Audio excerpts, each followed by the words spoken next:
Ayan guys, nagluto ako ng sinigang na malalaking isda guys. Ayan, kapamilya guys ng maya-maya. Ayan, bali ulo siya guys at saka laman. Ayan o. Yan ang kanyang mga mata. Bali, pinirito ko man ng bahagya guys yung ating isda.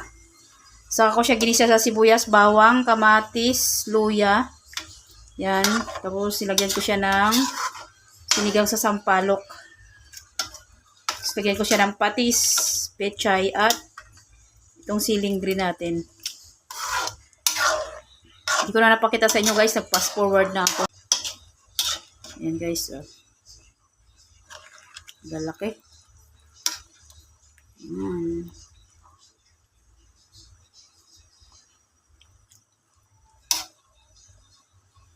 Guys, ang kanyang bonto.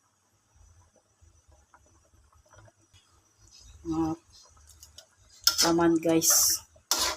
So, yun lang guys. Thanks for watching. Please like, comment, share, and subscribe. God bless us all. Thank you Lord sa blessings. So, ayan guys. Nag-plating na ako guys. Ayan. Samahan nyo kami sa aming pananghalian. Then, nag-ihaw kami guys ng baboy. Ayan.